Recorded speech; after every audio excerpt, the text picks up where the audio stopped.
Bismillahirrahmanirrahim. Assalamualaikum warahmatullahi wabarakatuh. Innal hamdalillah nahmaduhu wa nasta'inuhu wa nastaghfiruh wa na'udzu billahi min shururi anfusina wa sayyiati a'malina. Man yahdihillahu fala mudilla lahu wa man yudlil fala hadiya lahu. Asyhadu an la ilaha illallah wahdahu la syarika lahu wa asyhadu anna Muhammadan 'abduhu wa rasuluh.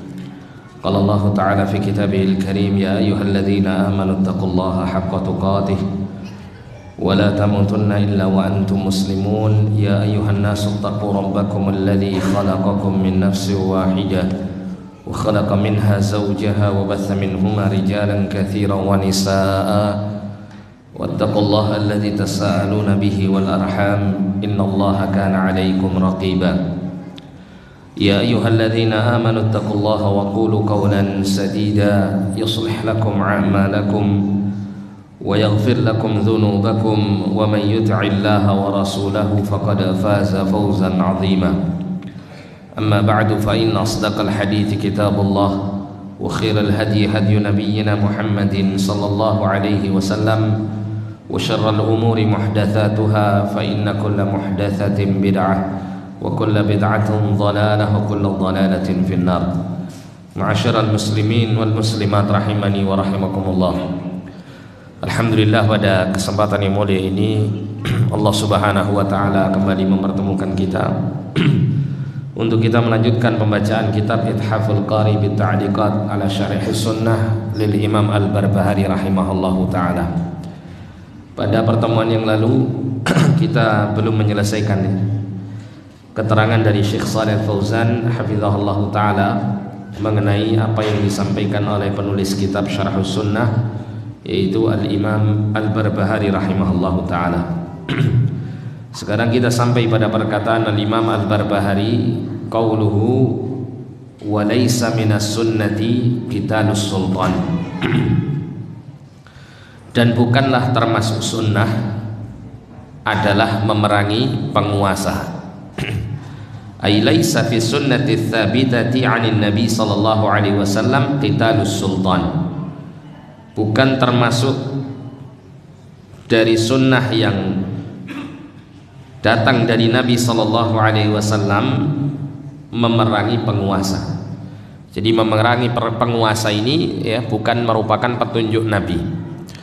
Manakala ada orang yang menempuh jalan ini untuk tujuan-tujuan yang mungkin dia anggap sebagai tujuan yang mulia, maka pada hakikatnya dia telah mengambil jalan kesesatan.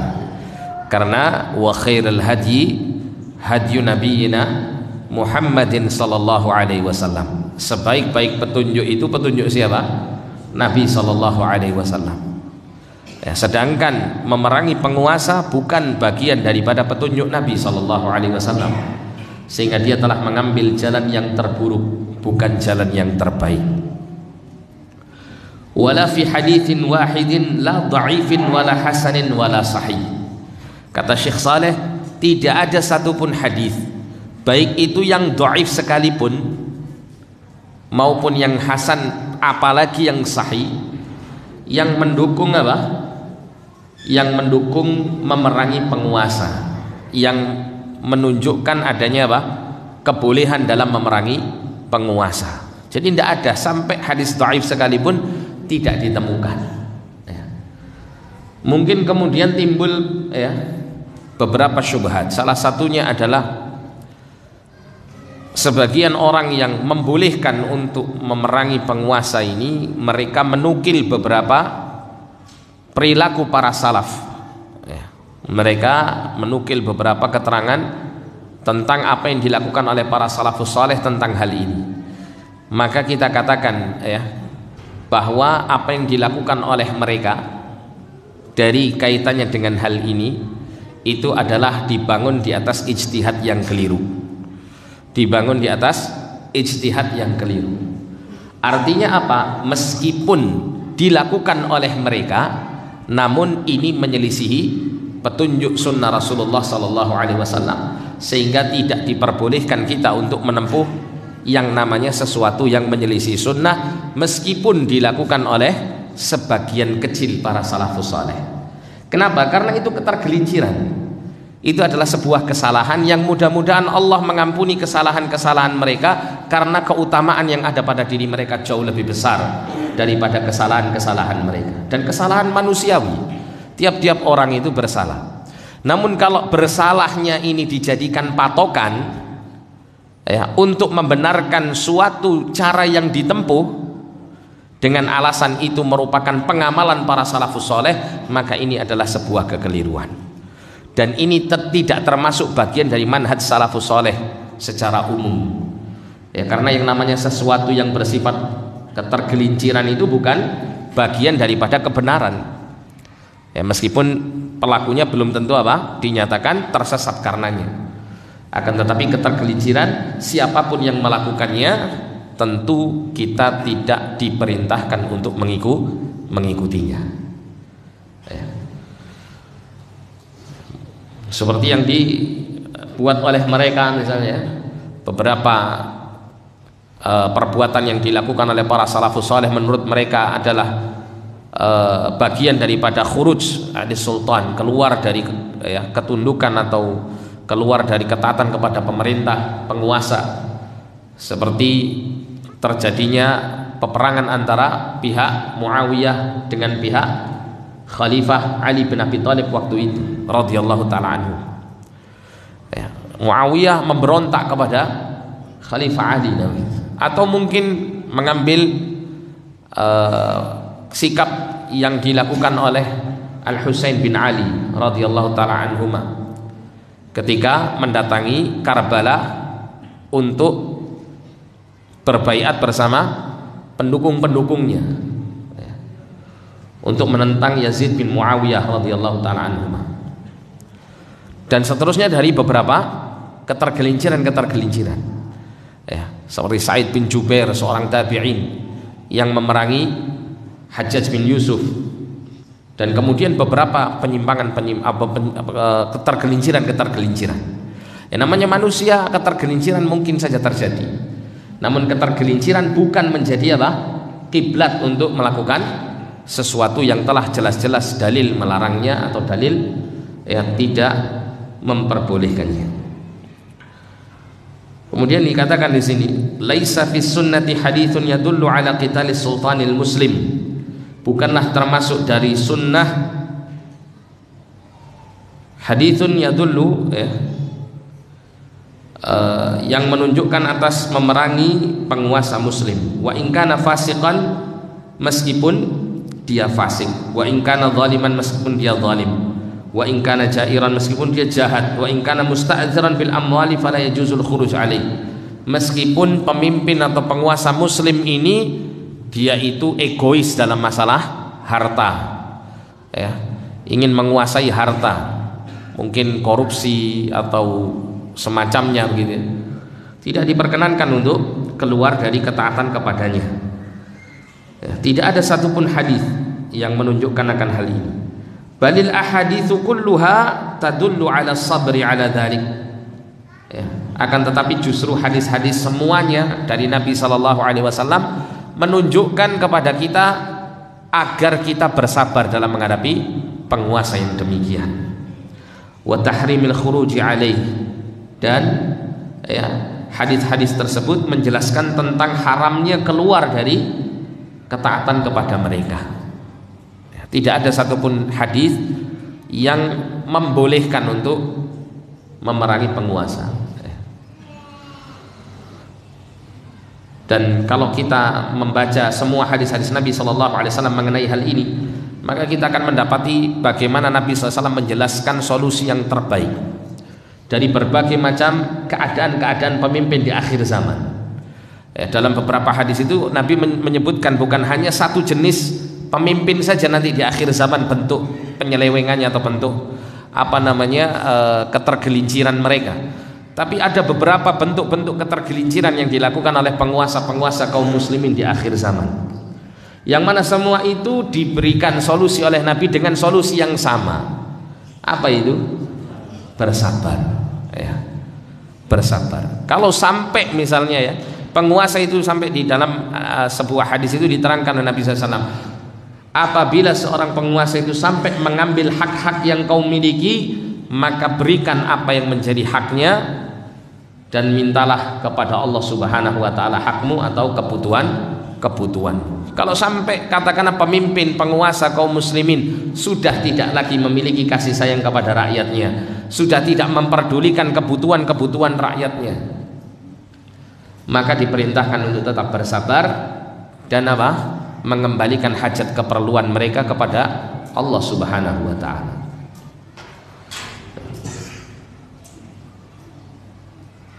Jadi jangan sampai kita terpengaruh dengan orang-orang yang mereka tidak memahami hal ini sama sekali, dari orang-orang awam yang jauh daripada ilmu agama.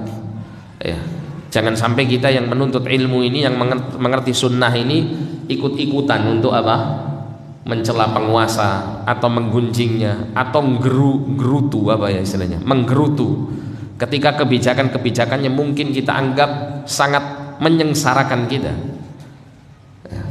Seperti misalnya pemerintah kaum muslimin di negeri kita menaikkan harga BBM atau mencabut subsidi BBM, jangan langsung mengeluh. Terus kemudian mencaci maki dan seterusnya, ngerasani, bukan termasuk sikap ahlu sunnah. Sabar itu Pak, sabar itu tidak hanya dikala kita dizalimi itu terus kemudian kita tidak melakukan tindakan memerangi secara langsung, bukan hanya itu, tapi sabar itu menahan lisan untuk tidak mengucapkan kata-kata yang tidak baik tentang mereka. Justru yang terbaik adalah dikala kita merasa terzalim, kita doakan untuk mereka kebaikan, agar Allah memperbaiki keadaan mereka, memberi petunjuk kepada mereka, sehingga mereka kembali kepada ketakwaan kepada Allah Subhanahu wa taala. Dan ini sesuatu yang tidak ringan, sesuatu yang berat. Tapi kalau tahu dalil-dalilnya, seharusnya ini menjadi ringan. Seharusnya ini menjadi ringan. Dan pembahasan seperti ini harusnya terus-menerus disampaikan, terutama di kalangan ahlu sunnah wal jamaah, di kalangan para penuntut ilmu sunnah, itu harus terus-menerus disampaikan. Jangan kemudian karena pembahasan seperti ini dianggap adalah sebagai pembahasan yang kurang menyentuh hati gitu atau kurang menjadikan ketentraman dalam hati untuk mempelajarinya, sehingga lebih senang untuk membahas tentang kaitannya dengan tazkiyatun nufus, tentang akhirat dan seterusnya. Itu baik, tapi ada hal-hal yang juga tidak boleh ditinggalkan dalam membahas prinsip-prinsip agama yang seperti ini. Bahkan dengan kita mempelajari prinsip agama berkaitan dengan hubungan kita kepada sultan, penguasa, dan kemudian kita menjalankannya dengan baik, itu akan menjadikan hati kita jauh dari dari penyimpangan, jauh dari kotornya hati. Nah, kita lanjutkan di sini, dikatakan oleh Syekh, wala ya'ni hadza anna sultana la yunasah. Dan bukan maksud daripada apa yang disampaikan di sini bahwasanya penguasa itu tidak dinasihati. Jadi di satu sisi kita diperintahkan untuk bersabar, taat gitu mendengar dan taat dalam perkara yang ma'ruf, kemudian tidak memerangi penguasa kaum muslimin. Tapi bukan berarti ketika di tengah-tengah kita ada penguasa yang melakukan kezaliman, melakukan kemungkaran, kemaksiatan, itu kemudian dibiarkan kemungkarannya, tidak diperbaiki. Bukan kemudian tidak diberikan nasihat kepada mereka, tidak. Akan tetapi tetap diberi nasihat. Akan tetapi dalam memberikan nasihat, Nabi SAW juga sudah mengajarkan kepada kita bagaimana cara dan adabnya, sehingga tidak kemudian sewenang-wenang memberikan nasihat kepada pemimpin itu dengan cara-cara yang sesuai dengan hawa nafsunya. Seperti yang terjadi di negeri kita ini, banyak orang-orang yang mereka itu ketika ingin dengan tujuan mereka, menurut mereka itu dengan cara seperti itu mereka akan bisa mengubah kemungkaran penguasa dengan memberikan teror kepada mereka atau seakan-akan menantang mereka gitu ya, dengan pembunuh dirilah atau dengan mencela mereka di mimbar-mimbar ketika khutbah ya, atau membakar semangat kaum muslimin, memprovokasi mereka untuk tidak taat kepada mereka, untuk keluar dari ketaatan dan siap untuk melawan mereka, wal'iyadzubillah. Ini semuanya termasuk daripada bibit-bibit kitalus sultan, bibit-bibit memerangi penguasa. Dari sebab-sebab inilah yang kemudian terjadi pemberontakan kepada penguasa kaum muslimin dan akan menghasilkan mafsadat yang jauh lebih besar. Seperti yang kemarin kita sempat singgung, tidak ada satupun negara-negara kaum muslimin yang kemudian kaum musliminnya terprovokasi dengan tokoh-tokoh penyesat umat melalui cara-cara menyemangati mereka untuk memerangi penguasa-penguasa mereka dari kalangan kaum muslimin, kecuali negeri mereka akan hancur dan porak-poranda.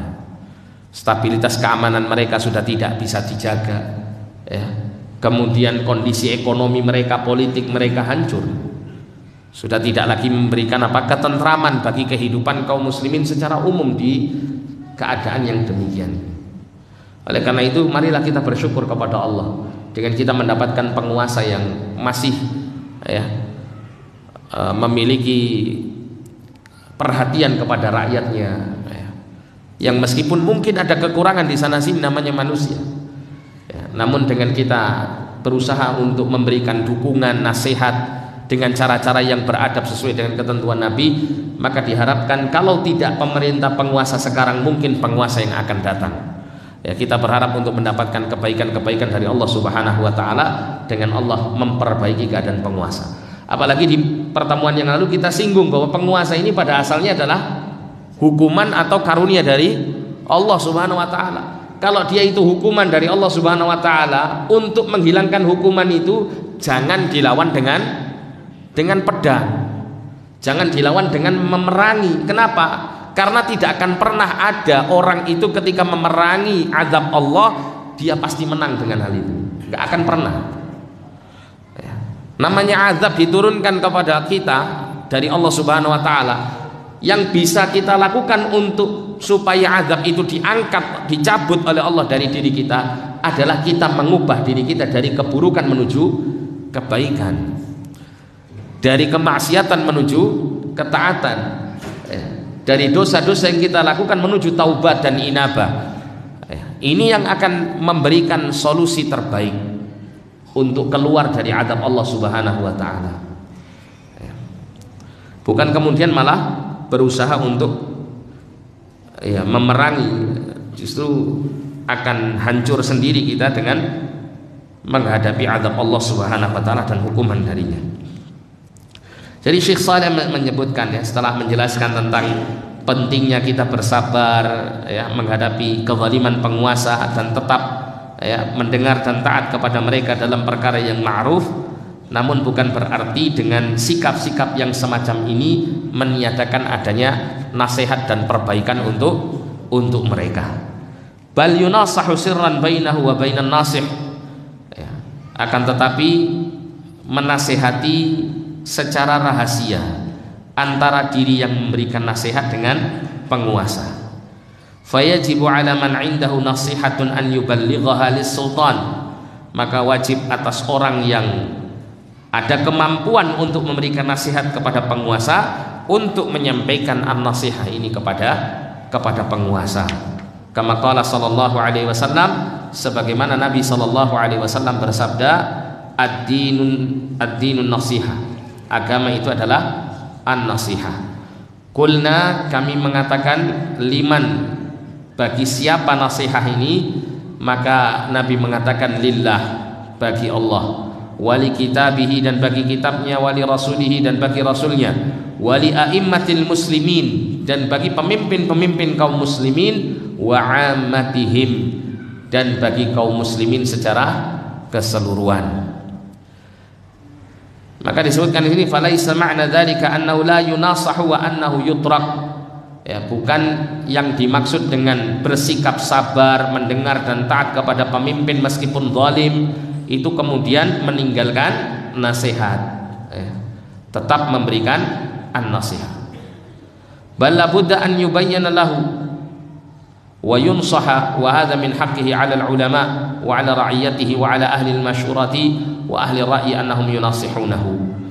Ya, akan tetapi wajib untuk menerangkan kepada penguasa tentang sesuatu yang baik, kemudian dinasihati. Ya, dan ini merupakan tugas para ulama wa 'ala ra'iyatihi, dan para rakyat serta orang-orang yang memiliki akses untuk bisa memberikan nasihat kepada mereka.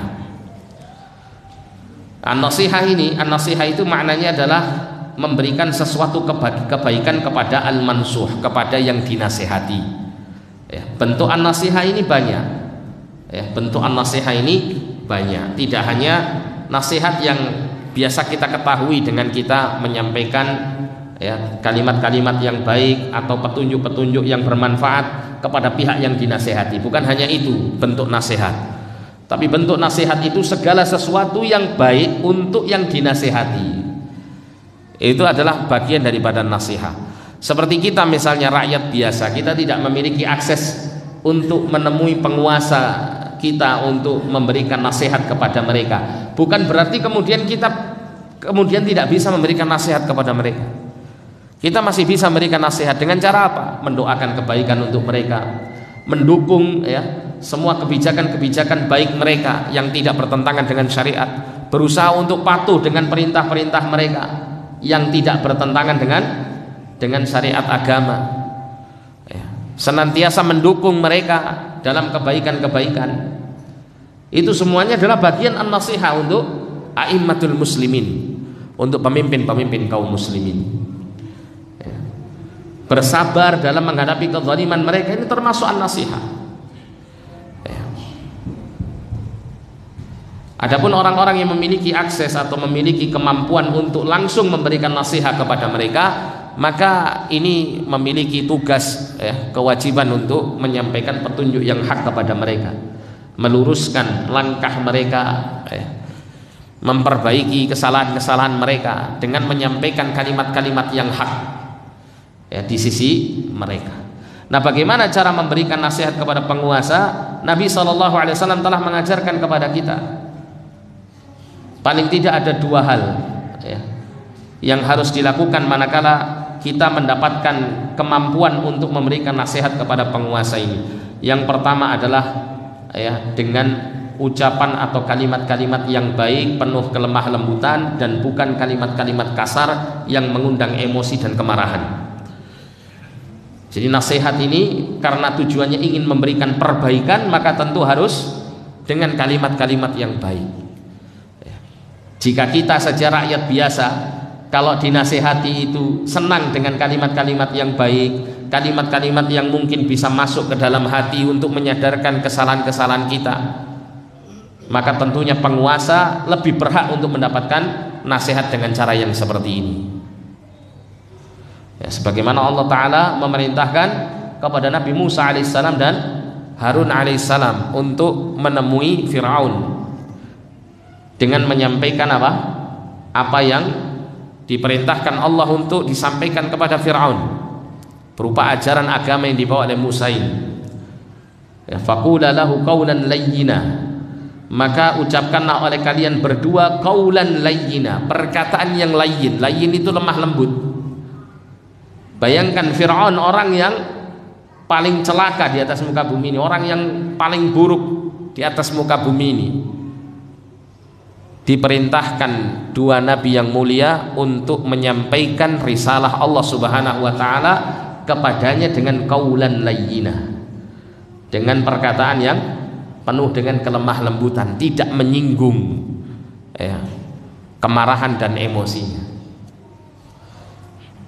Lah apalagi penguasa kaum muslimin yang mereka ini muslim, tidak kafir seperti Fir'aun, yang mana dia masih mempertuhankan Allah Subhanahu wa taala sebagai Tuhannya, yang masih mengakui dengan lisannya bahwa Islam adalah agamanya, Al-Quran adalah kitab sucinya, Rasulullah Sallallahu Alaihi Wasallam adalah panutan hidupnya, maka tentu apa? Nasihat harus lebih disampaikan dengan cara yang terbaik. Makanya kemudian nasihat-nasihat para ulama-ulama kepada penguasa itu tidak hanya sekedar nasihat, ditambahkan di situ doa-doa kebaikan, dan benar-benar disampaikan itu benar-benar dalam rangka untuk memperbaiki, bukan untuk mencaci maki. Ini ada para dai-dai yang kemudian bukan nasihat yang diberikan, tapi caci makian yang diberikan, itu pun juga tidak langsung kepada penguasa, disampaikannya kepada rakyat di medsos dan seterusnya. Ini bukan nasihat, ini apa? Pencelaan, mencemarkan aib dan keburukan-keburukan, bukan nasihat. Bukan nasihat. Nasihat itu disampaikan apa? Secara langsung. Nah, yang kedua ini menyampaikannya dengan keadaan empat mata, tidak disampaikan di tengah-tengah khalayak ramai, sebagaimana yang dilakukan Musa dan Harun tadi mendatangi Fir'aun dalam keadaan tidak di tengah-tengah kaumnya, disampaikan secara langsung kepada Fir'aun. Dan Nabi sendiri juga mengatakan kalimatu haqqin inda sultanin jair, ini merupakan jihad fisabilillah, jihad yang paling utama, afdhalul jihad. Kalimatu haqqin, menyampaikan kalimat yang hak, inda sultanin jair, di sisi, di samping apa? Penguasa yang zalim, yaitu langsung disampaikan secara langsung empat mata kepada penguasa yang zalim ini. Kenapa kok dikatakan afdhalul jihad? Karena peluang untuk tidak kembali pulang itu besar dalam kondisi seperti ini. Itulah, apalagi di masa dahulu ya, penguasa-penguasa di masa dahulu, kalau ada orang yang berani datang secara langsung, empat mata langsung menyampaikan nasihatnya di hadapan penguasa, kok terus tersinggung si penguasa ini, langsung nggak lama pegang penggal di belakang. Itu makanya dikatakan afdhalul jihad. Jadi bukan afdhalul jihad itu yang koar-koar di luar jangkauan penguasa untuk menangkap gitu ya, di sosial media pakai anonim, namanya nggak jelas gitu ya. Terus kemudian apa? Berusaha untuk menyebarkan aib-aib mereka. Nah ini banci gitu ya. Bukan seorang pejuang yang sebenarnya. Pejuang yang sebenarnya gentle, langsung datang menghadap penguasa, di hadapan penguasa langsung menyampaikan kebenaran. Diterima alhamdulillah, nggak diterima ya siap-siap dihukum.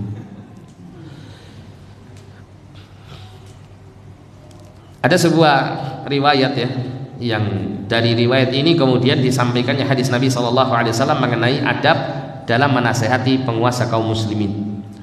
Jadi ada seorang pemimpin ya, salah satu pemimpin kaum muslimin bernama Iyad bin Ghanmin. Beliau pernah menghukum kepada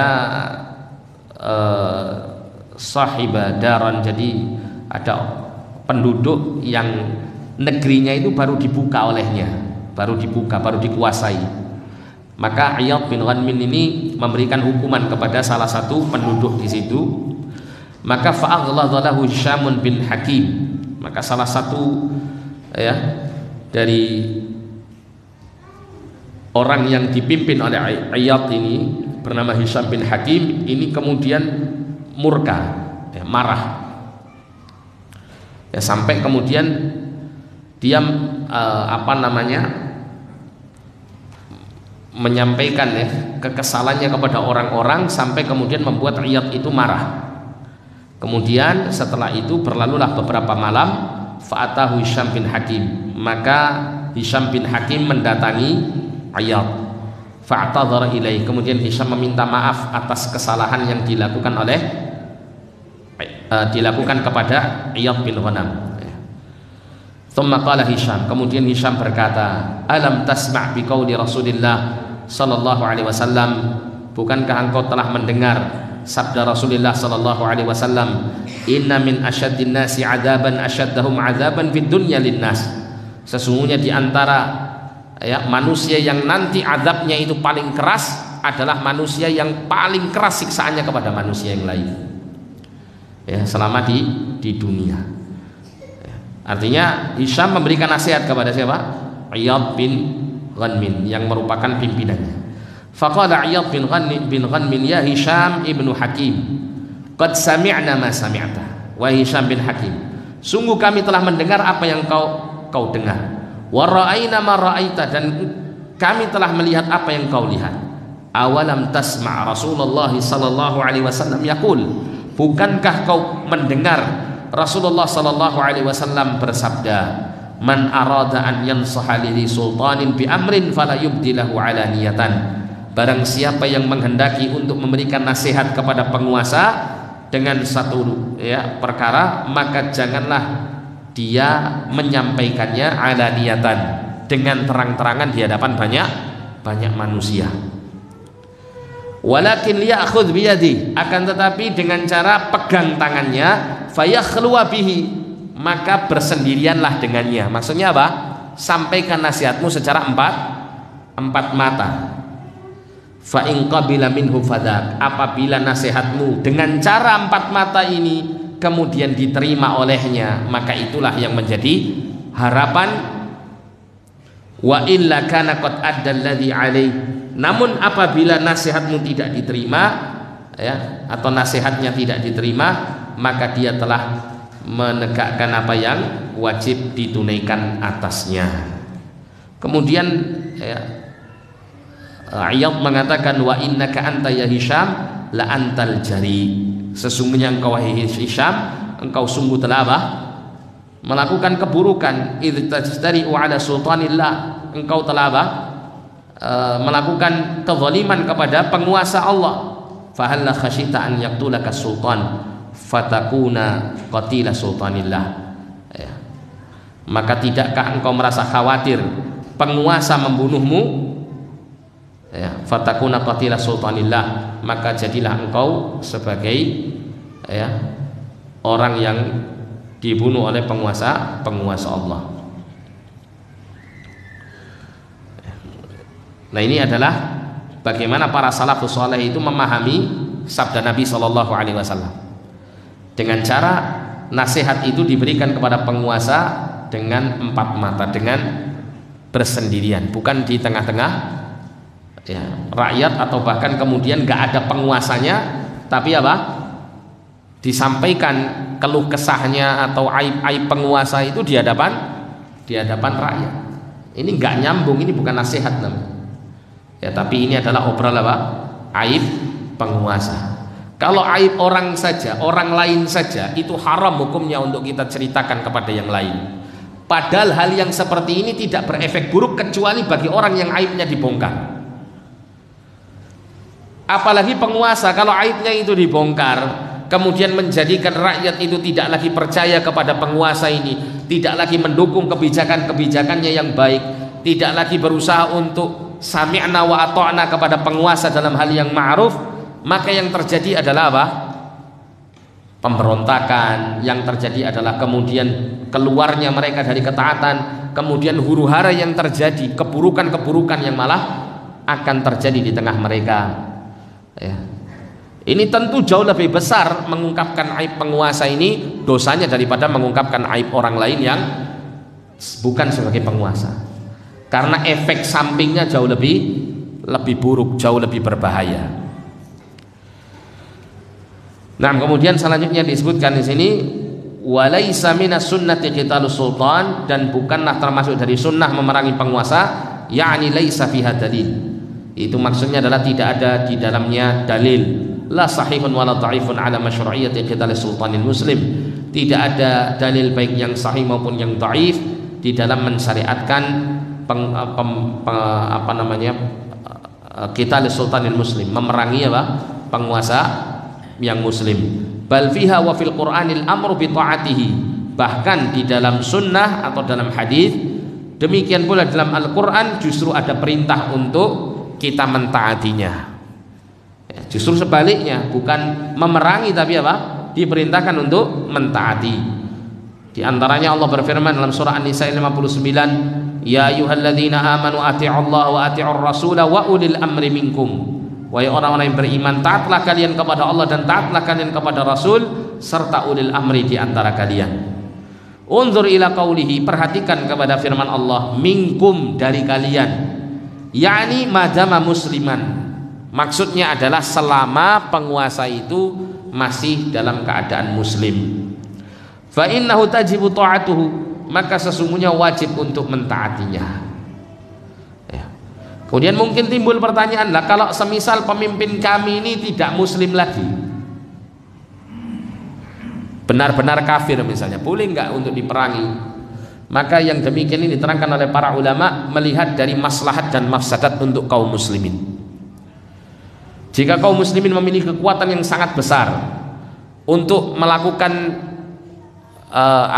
penggulingan kepada penguasa kafir, ya, benar kafir ya, bukan masih muslim, benar-benar keluar dari agama, dan tidak akan muncul mafsadat kecuali sangat kecil sekali, sangat kecil sekali, maka yang demikian ini tidak mengapa.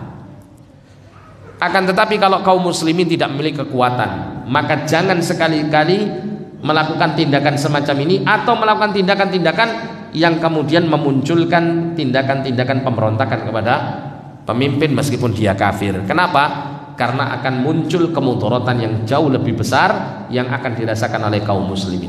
Jadi pemimpin kafir pun gitu ya, yang secara hukum asal itu dibolehkan untuk digulingkan oleh kaum muslimin, itu saja tetap melihat maslahat dan mafsadat yang dihasilkan darinya.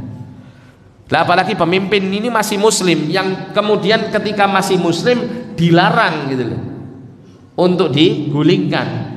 Kok terus kemudian apa? Makso untuk apa? Menggulingkan pemimpin kaum muslimin ini.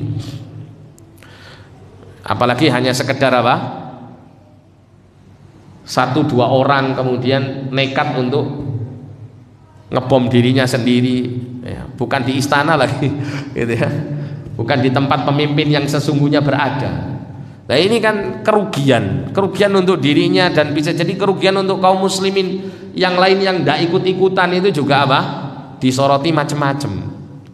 Tapi ya demikianlah ya, di akhir zaman ini banyak orang-orang yang bodoh, jahil, yang dengan terang dan jelas, antum kalau baca hadis Nabi, di antara hadis-hadis yang sangat terang dan jelas untuk membahas tentang fitnah akhir zaman dan perkara-perkara yang terjadi di akhir zaman serta berbagai macam solusi yang harus ditempuh, itu di antaranya hadis-hadis yang berbicara tentang hal ini, Pak.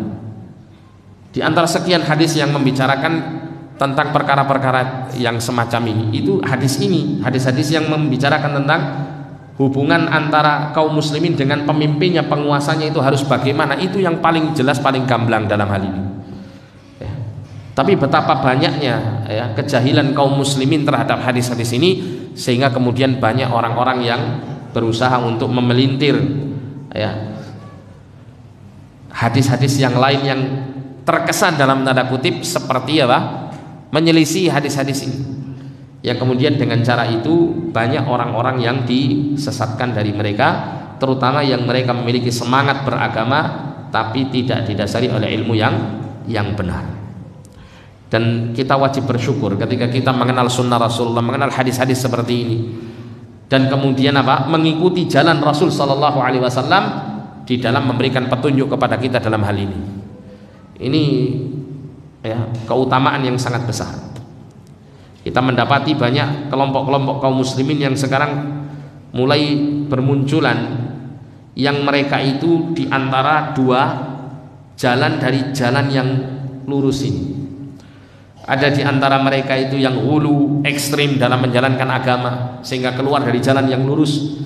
Ada juga yang jafa, yang menempuh jalan yang meremehkan dan tidak memperdulikan jalan yang lurus, sehingga kedua-duanya merupakan jalan yang menyimpang yang semakin menjauhkan kita dari as-siratal mustaqim.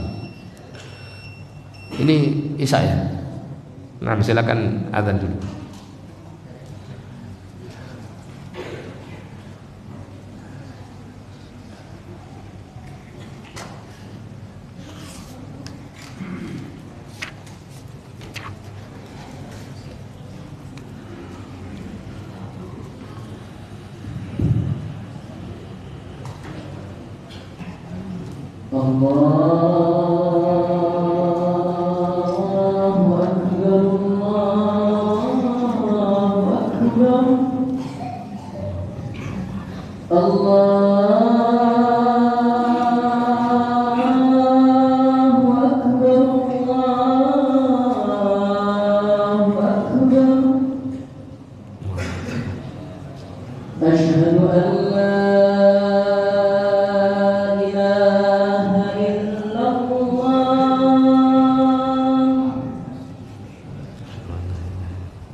Nah, kemudian Imam Al-Barbahari mengatakan fa inna fihi fasadad dunya wad din. Maka sesungguhnya di dalam memerangi penguasa itu ada kerusakan yang terjadi di dunia dan atau dalam kaitannya dengan dunia dan agama. Yaitu di dalam memerangi penguasa akan terjadi kerusakan dunia dengan hilangnya kekuasaan dan akan tersebar al-fawdha, tersebar huru-hara, tersebar huru-hara, tersebar kekacauan, wa yatasallatul a'da, dan musuh-musuh kaum muslimin itu mudah untuk menguasai kaum muslimin di negeri yang demikian.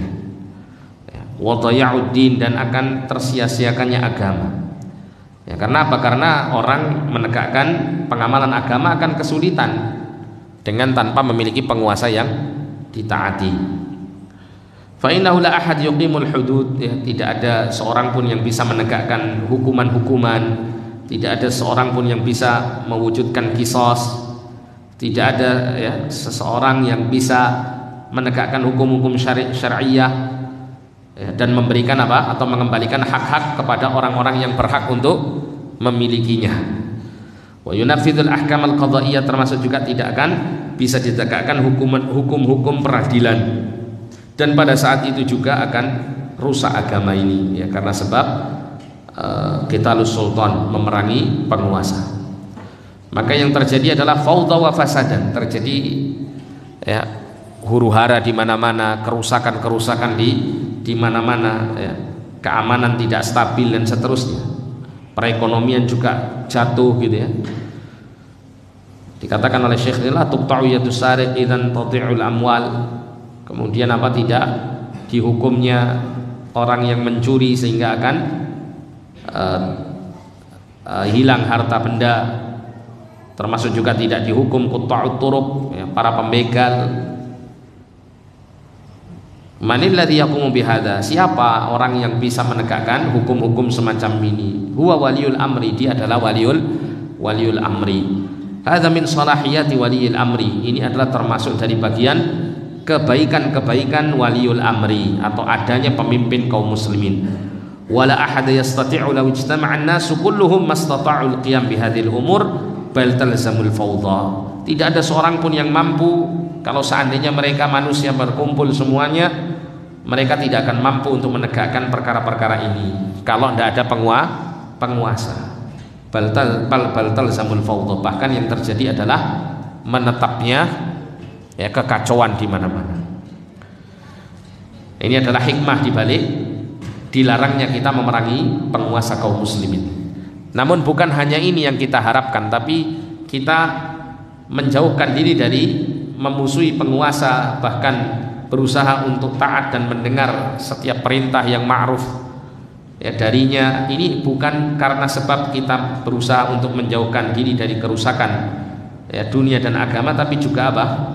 Sebagai wujud mengamalkan petunjuk Allah dan Rasulnya ya, dalam rangka kita mentaati Allah dan Rasulnya. Nah, kemudian perkataan Imam Al-Barbahari yang berikutnya, qala al-muallif rahimahullah, penulis mengatakan, wa yahillu qitalul khawariji idza aradu lil muslimina fi amwalihim wa anfusihim wa ahlihim.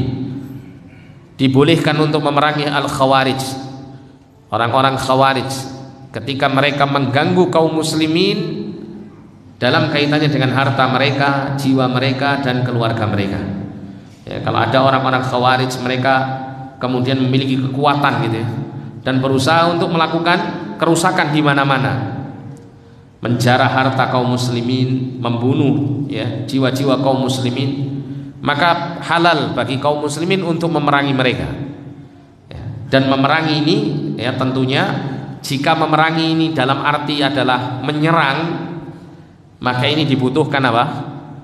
Kepemimpinan penguasa kaum muslimin ya, dengan kekuatan yang dimiliki oleh mereka ya, para penguasa kaum muslimin ini. Namun apabila kita misalnya ya dalam satu daerah atau dalam satu kampung misalnya diserang oleh orang-orang yang berpahaman khawarij ini misalnya, berusaha mereka itu untuk ya menghilangkan nyawa atau mengambil paksa harta benda dan seterusnya, maka kita diperbolehkan dalam rangka untuk difa, dalam rangka untuk membela diri, untuk memerangi mereka. Walaysa lahu idza faraquhum an yatlubahum, dan tidaklah ketika mereka itu pergi ya, melarikan diri, kemudian ya mereka dikejar. Jadi tidak dituntut kaum muslimin ketika memerangi al-khawarij dan kemudian mereka pergi meninggalkan kaum muslimin, melarikan diri, terus kemudian apa? Dituntut untuk mengejar mereka atau mencari mereka. Anda wala yujhizu ala jarihihim, dan tidak ya membunuh orang-orang yang terluka dari kalangan mereka. Wala ya'khudhu fai'ahum, dan tidak pula diambil harta benda mereka. Wala yaqtulu asirahum, dan tidak ya membunuh tawanan dari mereka. Wala yatba'u mudbirahum, dan tidak mengikuti orang-orang yang lari dari mereka, tidak mengejar orang yang lari dari mereka ya. Kata Syekh di sini syarahnya ya, kita mengetahui bahwasanya khawarij mereka adalah orang-orang yang memandang bahwa boleh untuk melepaskan diri dari ketaatan kepada penguasa, dan mereka memandang bahwasanya waliul amri laisa lahu bai'atun ya, tidak ada pada dirinya itu kelayakan untuk dibaiat, atau tidak ada baginya baiat atas manusia apabila penguasa ini dalam mengerjakan yang maksiat atau terjadi maksiat pada penguasa tersebut. Maka menurut orang-orang khawarij tidak layak untuk dibaiat menjadi pemimpin atau putus ya ketaatan kepada penguasa yang demikian. Dan mereka mengkafirkan kaum muslimin dengan sebab dosa-dosa besar mereka, dosa-dosa besar yang tidak mengeluarkan mereka dari agama, ya, bukan dosa besar karena kesyirikan atau kekufuran. Ini adalah ciri khas orang-orang Khawarij. Mereka memerangi penguasa kaum muslimin karena kemaksiatan yang dilakukan, serta mengkafirkan kaum muslimin dengan sebab dosa-dosa besar mereka. Haula'i idza atanaku hadzal madhhab wa lam yakun lahum syaukatun wa lam yuqatilu fa innahum yutrakuna ma'a munasahatihim wal bayan lahum la'allahum yatubun. Jadi mereka orang-orang Khawarij yang menyatakan pemahamannya ini gitu ya, ajaran sesatnya ini, namun dia tidak menjadi duri bagi kaum muslimin.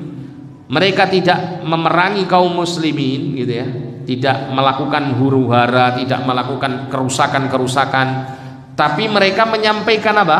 Ideologinya di mimbar-mimbar, di masjid-masjid misal gitu ya, di tengah-tengah kaum muslimin. Maka mereka tidak diperangi secara fisik.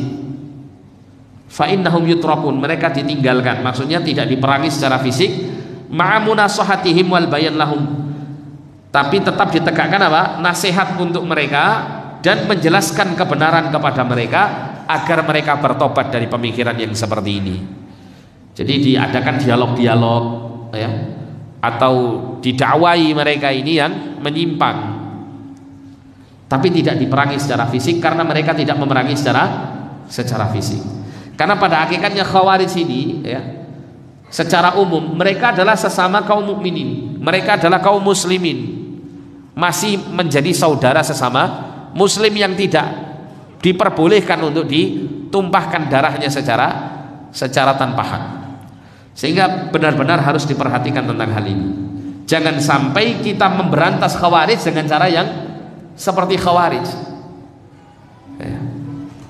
Tidak mengindahkan apa? Aturan-aturan bahwa diri mereka ini adalah masih muslim, sehingga masih muncul bibit-bibit ideologi, belum terjadi aksi dalam memerangi kaum muslimin, tiba-tiba langsung diperangi dengan cara secara fisik, ini tidak diperbolehkan. Adapun apabila mereka orang-orang Khawarij itu menjadi duri bagi kaum muslimin dan menampakkan kekuatan mereka ya, jadi mereka melakukan tindakan-tindakan militer atau tindakan-tindakan kekerasan, maka wajib bagi kaum muslimin untuk memerangi mereka kafan li syarrihim, dengan tujuan untuk menahan keburukan mereka, supaya mereka tidak leluasa untuk memerangi kaum muslimin secara fisik. Wala yuqataluna ala annahum kuffar, mereka tidak diperangi karena mereka kafir.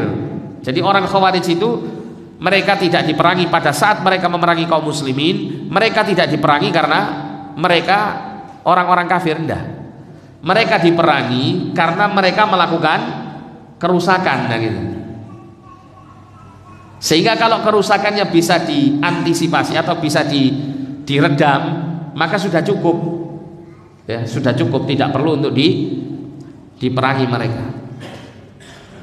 Ya, bahkan mereka diperangi ala annahum muslimun jaru 'alal muslimin wa'tadau 'alaihim. Mereka diperangi ya, karena mereka adalah kaum muslimin yang melakukan kejahatan kepada muslimin yang lain, melampaui batas dalam melawan kaum muslimin yang lainnya. Walihada lamma su'ila Amirul Mukminin Ali radhiyallahu anhu 'anil Khawarij akuffarun hum qala la minal kufri farru walakinnahum qaumun baghaw 'alaina. Oleh karena inilah ketika Amirul Mukminin Ali bin Abi Thalib ditanya tentang kelompok Khawarij ini, apakah mereka telah kafir sehingga layak diperangi, maka Ali bin Abi Thalib mengatakan tidak, mereka itu justru lari jauh dari kekufuran, berusaha untuk menjauhkan diri dari kekufuran, akan tetapi mereka adalah suatu kaum yang berbuat zalim kepada kita, berbuat melampaui batas kepada kita, makanya kita perangi supaya apa? Supaya tidak lagi berlaku zalim kepada kita.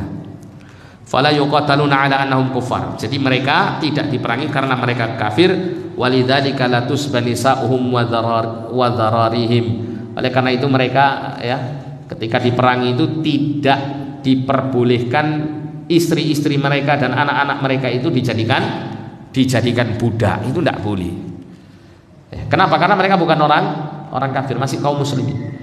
Wala tu'khadhu amwaluhum, tidak boleh diambil harta mereka sebagai harta ghanimah dalam peperangan, tidak boleh. Dan tidak pula dibunuh ketika di antara mereka ada yang terluka yang sudah tidak lagi mampu untuk melawan. Jadi malah ditolong gitu ya dari mereka yang terluka. Li'anna qitalahum innama huwa likaffi syarrihim la likufrihim.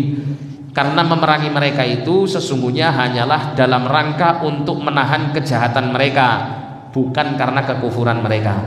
Karena pada hakikatnya mereka tidak halal ditumpahkan darahnya karena status mereka sebagai kaum muslimin. Namun mereka boleh diperangi karena mereka memerangi kaum muslimin secara fisik untuk menghilangkan kerusakan yang dilakukan mereka, keburukan mereka, maka diperangilah mereka dengan cara fisik pula.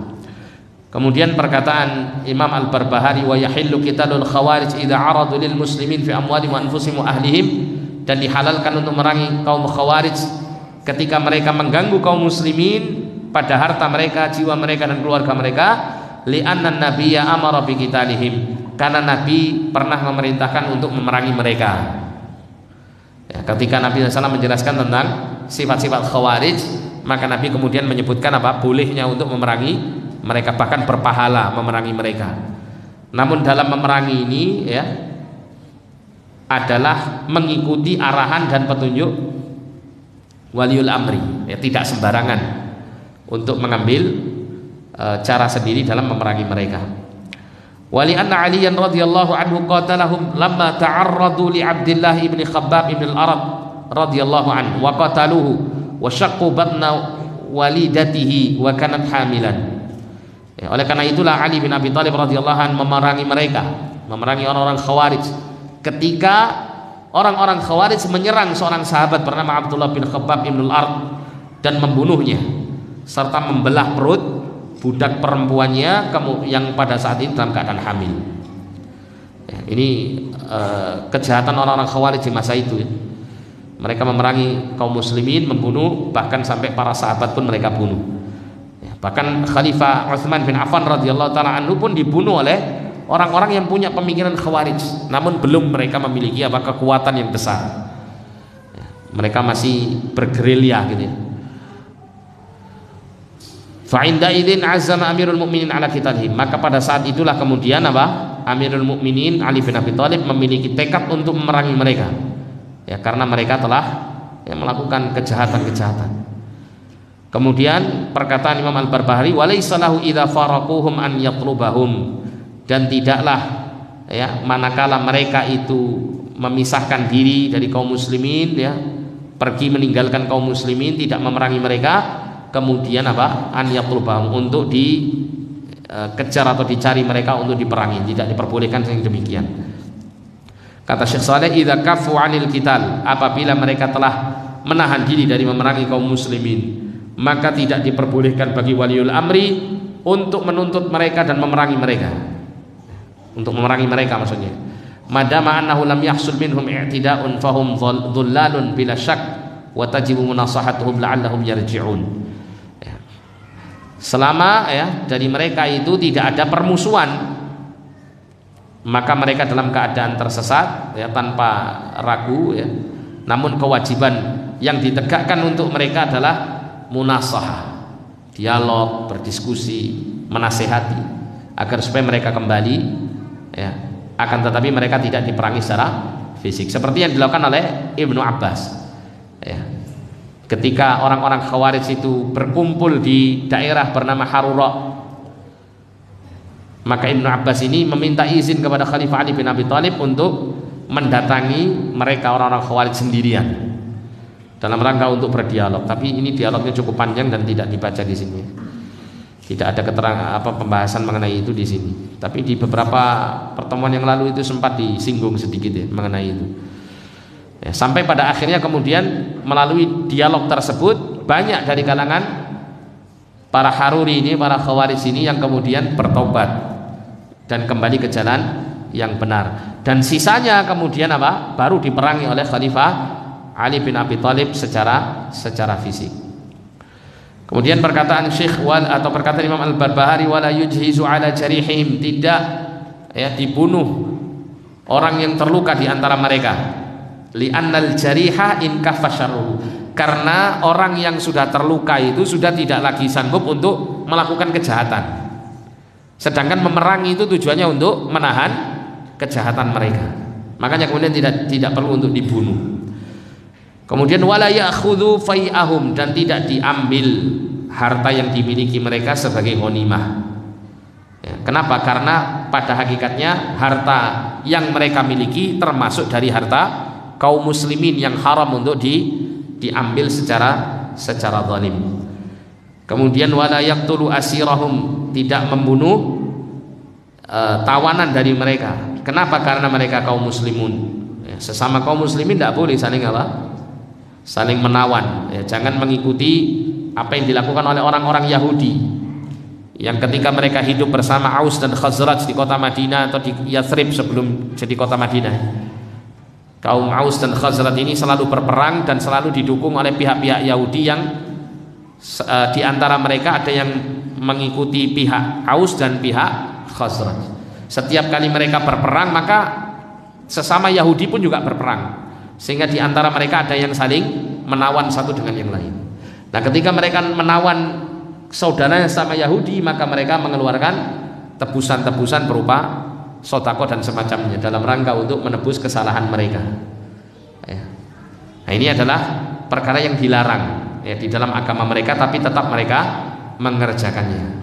Nah, kaum muslimin dilarang untuk melakukan hal yang demikian ini. Wa qad hasala kafu syarrihim bi asrihim wa bi jarhihim.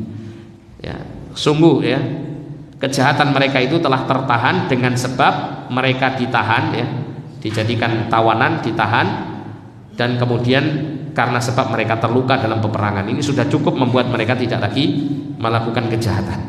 Kemudian terakhir wala yatba'u mudbirahum, dan tidak mengikuti atau mengejar ya yang lari dari mereka.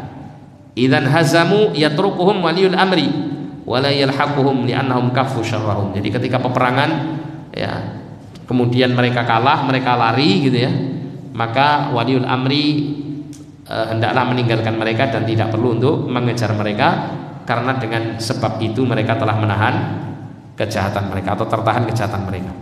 Kecuali kalau misalnya ya dilihat manakala mereka lari itu dalam rangka untuk menyusun siasat untuk memerangi kaum muslimin kembali. Nah, ini juga butuh pertimbangan-pertimbangan yang dipahami oleh para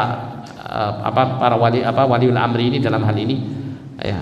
Maka di situ ada kebijakan mungkin saja boleh untuk ditangkap atau paling tidak dikejar untuk ditangkap supaya tidak lagi melakukan kerusakan-kerusakan. Tapi kalau untuk dibunuh tidak ya, untuk dibunuh tidak diperkenankan ya, kecuali kalau mereka menyerang gitu ya, mereka menyerang. Makanya kayak apa yang dilakukan oleh aparat keamanan negeri kita ini sudah cukup baik. Maksudnya tidaklah mereka diperangi secara langsung. Karena apa? Karena mereka belum melakukan tindakan. Tapi kalau ketika mereka melakukan tindakan kemudian aparat menyerang mereka, maka ini sah, dibenarkan dalam agama. Misalnya mereka memiliki senjata memerangi kaum muslimin, menembaki kaum muslimin gitu. Kemudian aparat kaum muslimin menembak mereka, ini sah ya. Tidak mengapa, bahkan berpahala kalau niatnya seperti yang disabdakan Nabi SAW. Akan tetapi kalau seandainya ya tidak membunuh atau melukai mereka itu bisa ditempuh sehingga mampu menahan kejahatan mereka, maka cara ini yang lebih diutamakan ya. Cara ini yang lebih diutamakan. Misalnya dengan cara dialog, katakanlah mereka sudah tidak lagi menyerang, tapi mereka memiliki kekuatan yang siap untuk menyerang. Nah, maka dilakukan adanya dialog ya, kepada mereka. Kemudian sampai pada dipenuhinya keinginan mereka yang mungkin tidak menyelisih syariat, sehingga kemudian mereka menahan diri mereka untuk memerangi kaum muslimin. Nah, maka ini tidak mengapa, bahkan ini adalah jalan yang terbaik sehingga tidak terjadi pertumpahan darah sesama kaum muslimin. Nah, wallahu a'lam bishawab. Ini karena sudah malam ya, kita cukupkan sampai di sini. Jazakumullahu khairan, barakallahu fikum. Kita tutup dengan doa kafaratul majelis. Subhanakallahumma wabihamdika asyhadu an la ilaha illa anta astaghfiruka wa atubu ilaik. Sallallahu ala nabiyina Muhammadin wa ala alihi wa sahbihi wasallam wa akhiru da'wana alhamdulillahi rabbil alamin wa lafu minkum assalamu alaikum warahmatullahi wabarakatuh.